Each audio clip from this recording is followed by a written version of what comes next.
بسم اللہ الرحمن الرحیم۔ السلام علی من اتبع الہدیٰ۔ ہدایت کی اتباع کرنے والوں کو راحت دو جہاں قرآن چینل کی طرف سے سلام عرض ہے۔ تمام تعریفیں اس پروردگار کے لیے ہیں جو اپنے بندے کو اس کی وسعت سے زیادہ تکلیف نہیں دیتا۔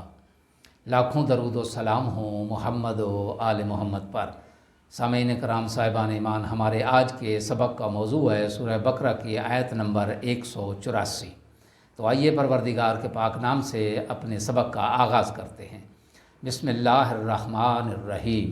ایام معدودات فمن کان منکم مریضا او علی سفر فعدۃ من ایام اخر وعلی الذین یطیقونہ فدیۃ طعام مسکین فمن تطوع خیرا فہو خیر لہ وان تصوموا خیر لکم ان کنتم تعلمون۔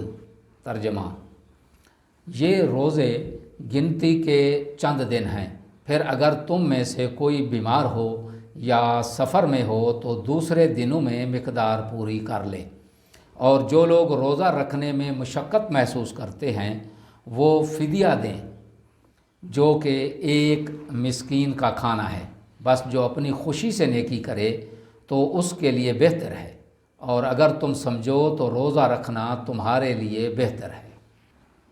آیت کی تفسیر: ایام معدودات سے گنتی کے چند دن مراد ہیں، یعنی ماہ رمضان، کیونکہ 12 مہینوں میں سے ایک ماہ گنتی کے چند دن ہی ہوتے ہیں۔ اس بات کی طرف یہ اشارہ ہے کہ سال میں چند دن یعنی ایک ماہ کے روزے رکھنا کوئی پرمشقت کام نہیں ہے۔ مسافر اور مریض کا روزہ۔ روزے کا حکم بیان فرمانے کے بعد مسافر اور مریض کے لیے فرمایا کہ اگر وہ ان معدود ایام میں روزہ نہ رکھ سکیں تو اس مقدار کو دوسرے دنوں میں پورا کر سکتے ہیں، کیونکہ مقرر دنوں میں نہ صحیح لیکن اصل روزہ تو بہرحال بجا لانا ہوگا۔ روزے کے فوائد۔ روزے کے احکام بیان فرمانے کے بعد ارشاد ہوتا ہے کہ روزہ رکھنے میں خود تمہاری بہتری ہے، اور اس بہتری کو انسان کی معلومات کے ساتھ مربوط فرمایا، اور ارشاد ہوا وَأَن تَصُومُوا خَيْرٌ لَكُمْ إِن كُنتُمْ تَعْلَمُونَ۔ اگر تم علم رکھتے ہو تو روزہ رکھنے میں خود تمہاری بہتری ہے۔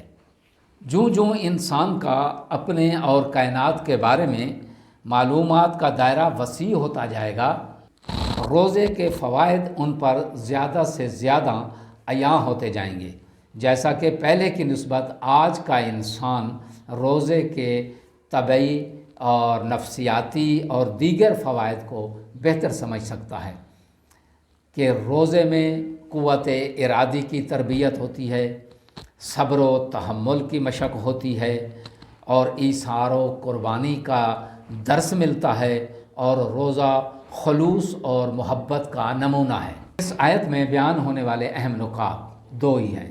پہلا نکتہ یہ ہے کہ اسلامی احکام انسان کی مختلف جسمانی اور نفسیاتی مصلحتوں سے ہم آہنگ ہے، اور دوسرا نکتہ اس میں یہ ہے کہ جوں جوں علمی ترقی ہوگی اسلام کی حقانیت اسی قدر زیادہ واضح ہوگی۔